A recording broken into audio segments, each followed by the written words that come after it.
예수님께서 제자들을 선택하셔서 사도들이죠. 사도들을 선택하셔서 남유다나 북이스라엘을 이제 동행하시면서 그들에게 3년 동안 훈련하시는 모습을 복음서에는 자세히 기록되어 있습니다.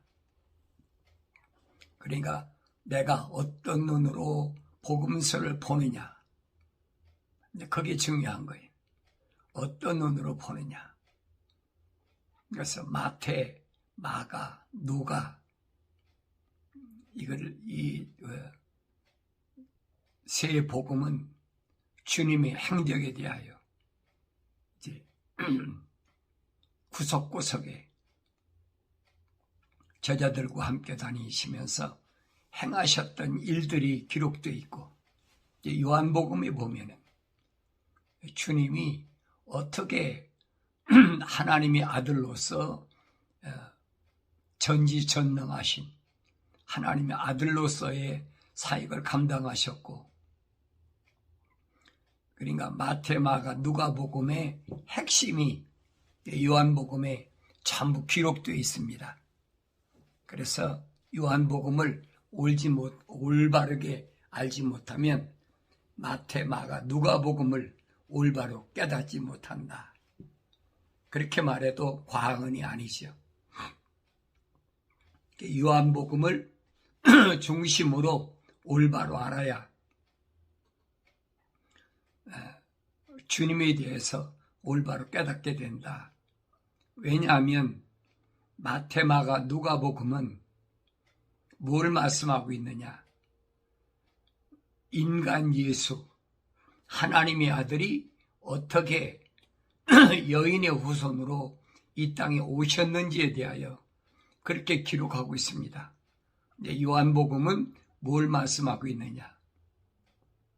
참빛, 창세기 1장 3절에 하나님께서 뭘 말씀하신 첫째 날에 빛이 있으라 명하셨는데 바로 그 빛이 참빛이라. 그 빛이 요한복음에서는 육신이 돼서 오셨다라고 구체적으로 설명합니다. 그러니까 그 말씀들이 오늘 나에게 뭘 말씀하는지를 올바로 깨달아야 된다. 그렇게 여러분에게 말씀드립니다. 사도 바울도 이제 아시아나 지중해 일대를 다니면서 복음을 전할 때 주님의 발걸음과 좀 지경은 넓어도 유사하다. 제자들도 마찬가지지요. 사도들도 마찬가지고. 그래서 구석구석에 있는 하나님의 거룩한 사랑의 호흡으로 조성된 사람, 그 사람들을 찾아다니면서 복음을 전했던 그런 모습을 우리가 올바로 볼 수 있어야 그게 눈이 열린 자다. 지나간 하나의 역사로 끝나는 것이 아니에요. 오늘 하나님께서 거룩한 말씀을 통해서 나에게 왜 말씀을 주셨는지를 그걸 먼저 깨달아야 된다는 겁니다. 그래서 예수님께서도 예루살렘을 중심으로 해서 예수님이 나신 것이야 베들레헴에서 나셨잖아요. 베들레헴이라는 곳은 그 예루살렘에서 거의 한 5-6km 될까요? 그 정도밖에 안 돼요. 미국으로 따지면 2마일이 차 안 된다는 얘기예요. 그렇게 그런 데서 태어나셨는데 그가 헤롯이 죽이려고 그러니까 빨리 애굽으로 도망가라. 천사의 지시에 따라서 애굽으로 피해갔다가 헤롯이 죽은 후에 예루살렘으로 오지 않고 나사렛이라는 동네로 갔다. 나사렛이라는 동네는 자기가 가고 싶은 간 것이 아니에요. 구약에서 선지자들이 이미 예언하셨어요. 나사렛이라는 곳에 이제 메시아가 오실 것을 말씀하셨다고요. 그러니까 예수님이 나사렛의 목수인 그 요셉의 그 가정에서 태어났잖아요. 그 부분을 마태복음이나 누가복음에는 그렇게 기록되어 있어요. 근데 요한복음에는 그 빛이 창세기 1장 3절에 있는 참 빛이 육신이 입고 오셨다. 그렇게 기록됐거든요. 그러니까 쉽게 말하면 마태, 마가, 누가복음은 육적인 예수를 가리켰다면 요한복음은 뭘 가리켰느냐? 영적인 예수를 가리켰다. 그러니까 사도 바울이 설명하잖아요. 첫사람 아담은 혼적인 사람이었다. 근데 마지막 아담은 누구냐? 영적인 사람이었다. 이게 딱 분리하잖아요. 첫사람 아담은 혼적인 사람이었고 마지막 아담은 영적인 사람이었다. 완성됐다는 거죠. 그러니까 우리는 다 뭐예요? 육적인, 혼적인 사람으로 왔다는 거예요. 다 그런 건 아니죠. 다윗이 얘기한 대로, 고백한 대로, 내가 우리 어머니 모태에 있을 때 가장 낮은 곳에 기이하게 하나님께서 나를 자기 호흡으로 조성하셨다, 만드셨다는 거예요. 그래서 내 이름을 하나님이 책에, 생명책이죠, 책에 기록했다 그랬어요. 그러니까 내가 하나님이 향하여 나의 아버지라고 하는 것은 하나님의 생명의 책에 기록되어 있기 때문에 나의 아버지라고 하는 거예요. 하나님 나의 아버지, 그게 내가 하나님을 부르는, 내 아버지를 부르는 정확한 대답이에요. 부르시는 거예요. 하나님 나의 아버지. 뭐 다른 하나님 얘기하려면, 다른 사람이 하나님 얘기하려면 무슨 여러 가지 얘기하잖아요. 위대하신 하나님, 무슨 전능하신 하나님, 무슨 여러 가지 얘기하잖아요. 그러나 내 아버지는, 나는 내 아버지라 예수님이 말씀하시잖아요. 내 아버지. 유대인들이 요즘 말하면 쉽게 안 입고 온 거예요. 아니, 나이가 50도 안 된 것이 자기 아브라함보다 먼저 있었다. 다윗이 나보고 주라고 그랬다. 유대인들이 생각할 때 얼마나 안 입고 컸어요. 출생도 북이스라엘의 나사렛의 목수의 아들로 태어났는데 그렇다. 올바로 알지 못하니까, 깨닫지 못하니까 왜 그러느냐? 하나님의 거룩한 선자들이 이어낸 말씀을 읽지 않는 거예요. 또 읽었다 하더라도 성령 받지 못했으니까. 하나님 입이 명하셨고 주의 영이, 성령이 모으신 것을 어떻게 알겠습니까? 모르죠. 알 수가 없죠. 오늘날도 성경 66권이 편집된 것에 대하여 소위 말하면 성경학자들, 신학자들이 계속 시비하고 있잖아요. 연대적으로 이게 먼저 와야 되고 연대적으로 이래야 되는데, 그건 자기가 성령보다 앞섰다는 얘기죠. 자기가 하나님보다 우위에 있다는 거지. 이게 어리석은 짓거리거든요. 일반적으로 신학교를 안 다닌 사람 몰라요. 신학교를 다녀보면 별의별 소리가 다 있어요. 그래 내가 여러분에게 말씀드리는 거예요. 올바르게 하나님의 자녀로서 거룩한 삶을 살려면 세상의 학문을 가리키는 철학의 중심으로 된 신학이라는 것은 해서는 안 된다는 거예요. 내가 그 함정에 빠졌다가 그 수렁에 빠졌다가 얼마나 죽을 고생한 줄 압니까? 수십 년을 고생해, 수십 년을. 그런데도 하나님은 그런 나를, 내가 너와 함께 한다는 여러 가지 증거를 보여주시잖아요. 말씀을 전할 때 갖가지 요즘 말하면 기적이라는 거지. 이런 걸 나타내시면서 그 다른 게 아니에요. 내가 너와 함께 한다는 증거예요, 증거. 예수님도 전지전능, 하나님의 아들로서의 전지전능. 그러니까 이런 부분을 우리가 올바로 하나님 말씀을 상고할 때마다 깨닫고 내가 하나님의 아들로서의 얼마나 거룩한 삶을 올바로 살아가고 있나 자신을 돌이켜보는 것이 그것이 지혜로운 것이라는 얘기. 교만하라는 얘기가 아니에요.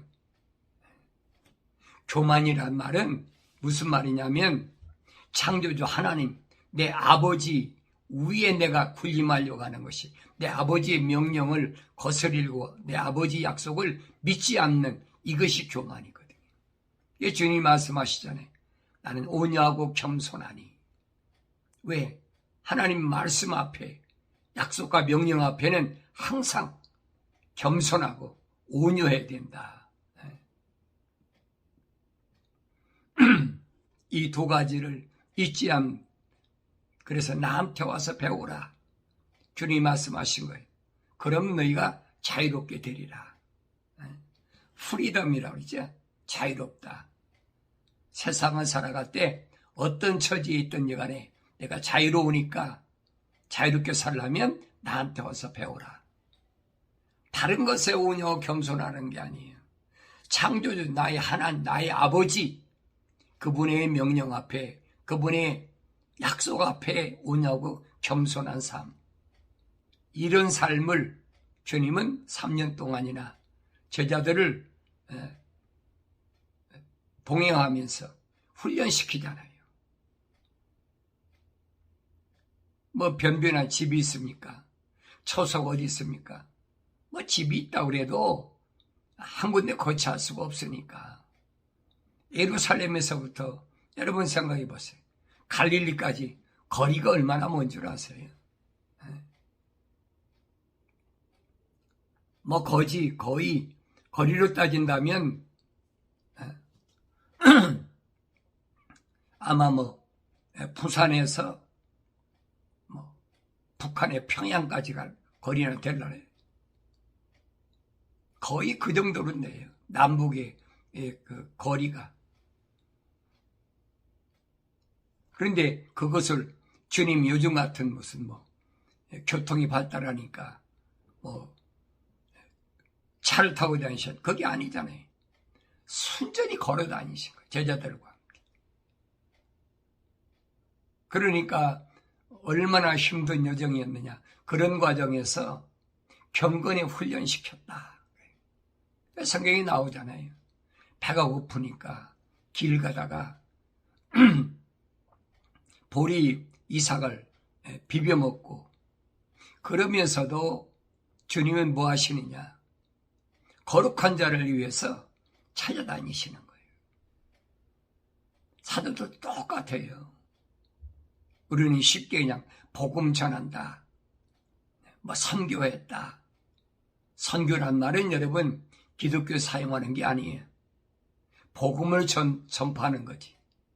선교란 말은 세상의 종교들이 선교한다고 그러잖아요. 불교나 유교나 캐토릭이나 개신교나 이런 데서 선교한다고 그러죠. 기독교는 아셔야 돼요. 복음을 전하는 거예요. 복음을 전하는 것은 선포하는 겁니다. 바울이 말하잖아요. 설득하는 것이 아니다. 그 사람 안에 하나님 거룩함, 사랑의 호흡이 들어갔다면 내가 선포했을 때 듣는다는 얘기죠. 그렇지 않으면 안 듣는다는 얘기예요. 안 듣는 거에 어쩔 수 없지요. 나는 하나님께서 명하신 대로 나팔을 불라니까 나팔을 부는 것밖에 없지. 그래서 하나님이 원하시는 복음을 전하는 그런 모습을 우리가 볼 수 있어야 된다. 그래서 예수님께서 첫 번째 행하신, 소위 말하면 그 가나온인 잔치집에서, 저는 그렇게 봐요. 기적을 행하셨다. 맹물을 뭘로? 극상품의 최고의 포도주를 만드셨다. 사람들이 놀래지요. 근데 저는 베드로에게 주님이 명하셨잖아요. 아니, 이제부터 사람을 낚는 어부가 되라. 그 방법을 가르친 거예요. 쉽게 말하면 그런 일들은 다 뭐냐? 하나의 낚시질을 하기 위한 떡밥을 던지는 거 똑같아요. 왜? 그래야 사람들이 모여드니까.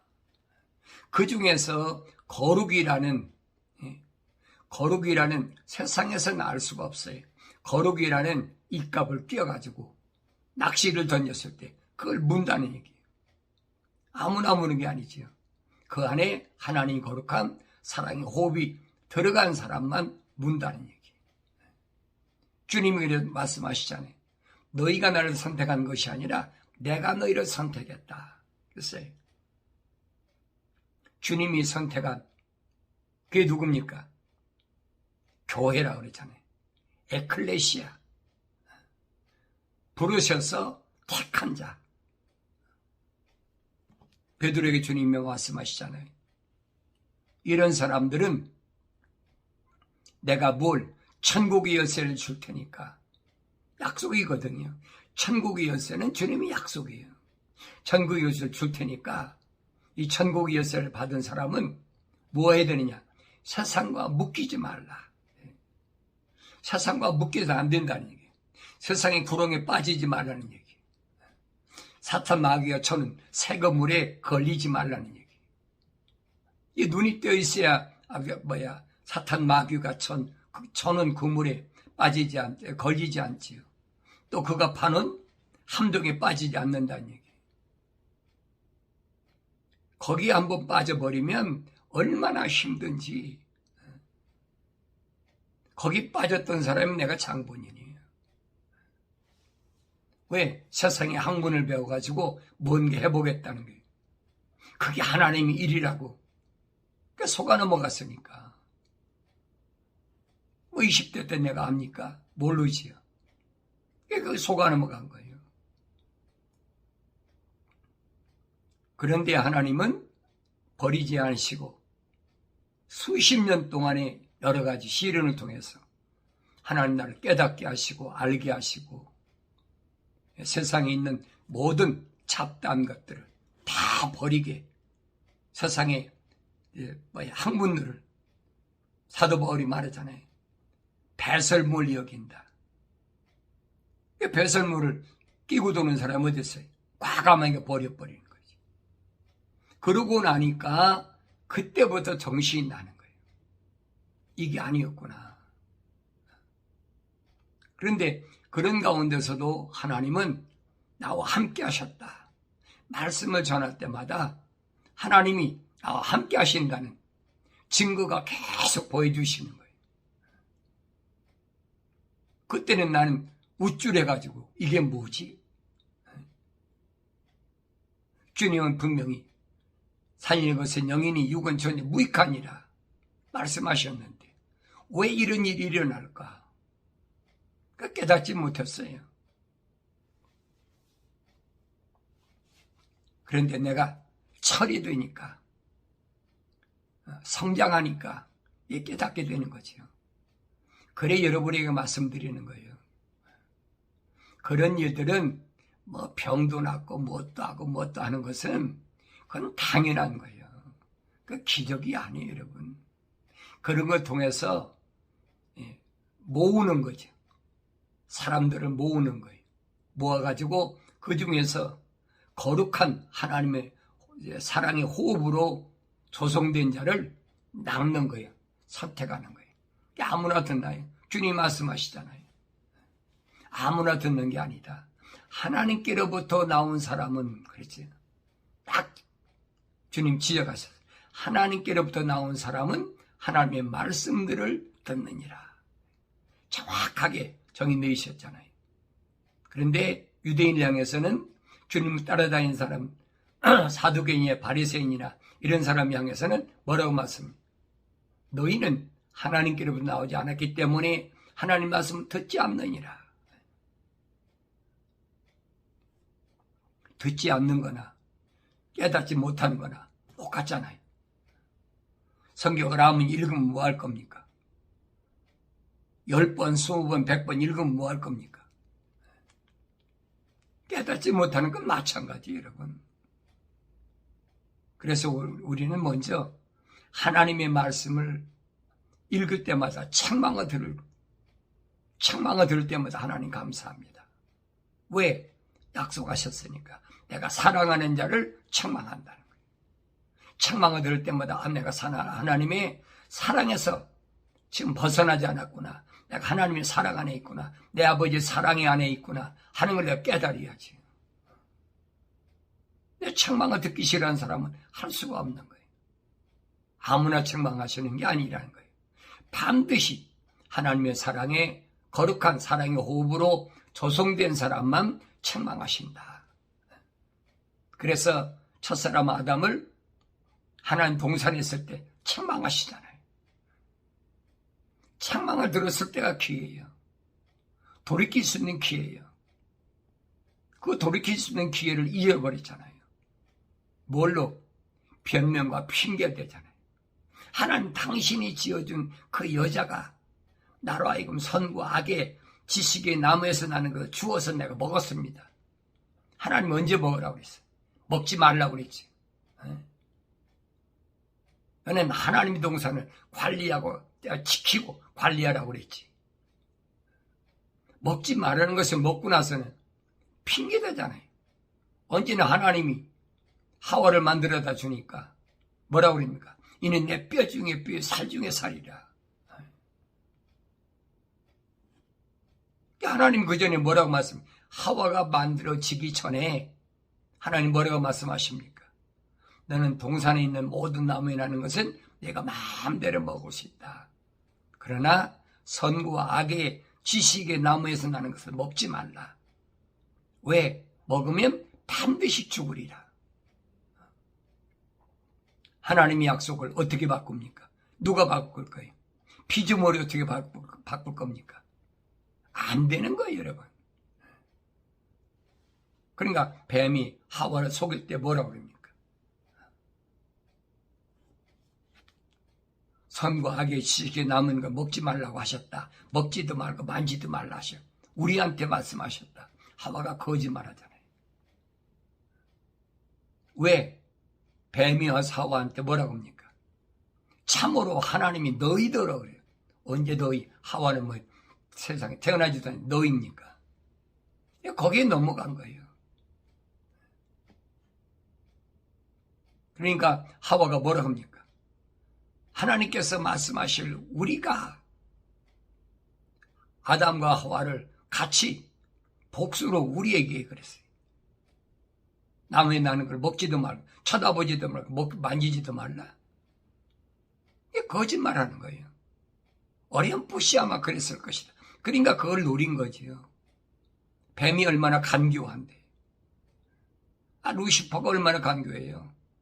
가장 아름답고 지혜롭고 완벽하게 그래서 기름 부음 받은 자인데 아주 그럴듯하게 하와를 속이잖아요. 그러면서 뭐라고 그럽니까? 하나님께서 너희가 선과 악의 지식의 나무에 나는 것을 먹으면 눈이 밝아서 하나님처럼 될까? 그래서 하나님 먹지 말라고 그런 거야. 쉽게 말하면 이 바보들아 이 말이야. 그러니까 하와가 보니까 보암직도 하고 먹음직도 하고 탐스럽더라. 완전히 미쳐버린 거지요. 그러니까 자기 따서 먹고 자기만 먹었습니까? 아담한테도 갖다 주니까. 아담은 아무 소리도 않고 받아 먹었다고 성경 기록되어 있어. 아담이 들었으면 하와가 가져다 주더라도 질책하고 책망해야 될 거 아니에요. 야 그거 먹으면 안 돼. 해야 됐을 거 아닙니까? 하와가 주님께 먹었다. 이런 말도 안 되는 얘기를 하고 있어요. 이 하나님 뭐라고 말씀하시죠? 아담을 하나님 동산에 내쫓으시면서 내가 창조주 하나님 말씀에 경청한 것이 아니라 피조물인 하와의 말에 경청했기 때문에 넌 하나님 동산에 살 자격이 없어. 쭉 쫓아내버린 거예요. 그래서 땅은 너로 인하여 저주를 받았다고 했어요. 아담, 너로 인하여 저주를 받아서 땅은 너에게 가시와 엉겅퀴를 낸다. 넌 평생 동안 땀을 흘려야 먹고 살 수가 있어.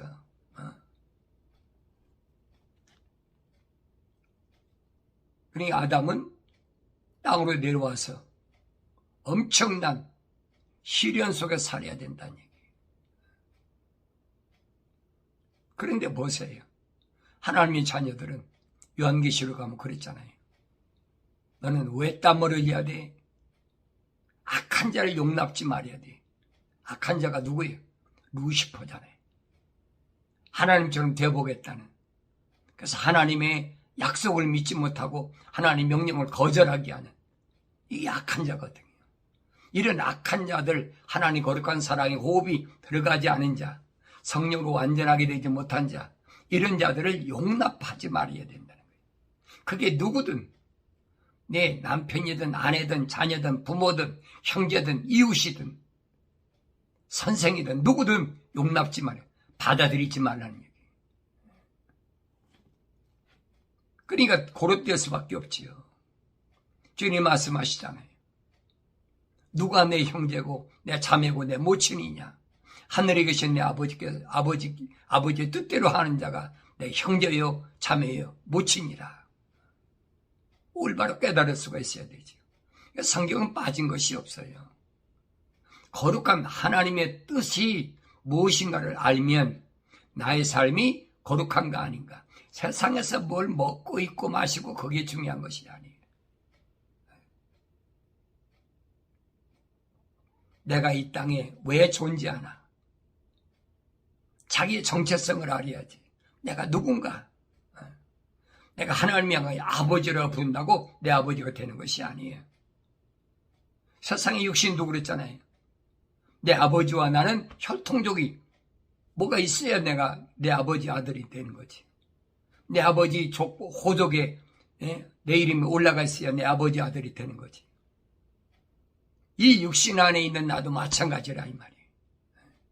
하나님 거룩한 사랑의 호흡이 들어가야만이 하나님이 내 아버지가 되시고 내 이름이 하나님의 거룩한 생명체에 기록됐어야 그것이 내 아버지란 얘기예요. 그 증거잖아요. 한 군데 기록된 것이 아니에요. 특별히 요한계시록 가면 그러잖아요. 흰옷 입은 무리는 7년 환란에서 나오는데 그들의 이름을 생명책에서 반드시 지우지 않겠다. 약속이잖아요. 흰옷은 아무나 입나요? 흰옷은 두 가지 종류가 있어요. 하나는 신부가 입는 목베임을 당한 긴 세마포. 하나는 혼인잔치에 참여하는 자. 이게 첫째 부활에 참여하는 자들이지요. 이 하나님 말씀을 자세히 구석구석을 읽어보란 말이에요. 빠진 것이 없어요.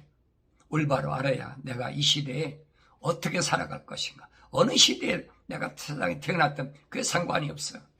내가 아날로그 시대에 태어났든 2000년 전에 예수님 당시 태어났든 지금 디지털 시대에 태어났든 스마트 시대에 태어났든 이게 무슨 상관이 있어요. 하나님 필요하셔서 이 시대에 나를 세상에 나게 하셨으면 하나님 나를 세우신 그 목적대로 살아가야 된다. 그래 언제든지 나의 주인이 누구냐는 거예요. 나의 주는 오직 예수 그리스도시다.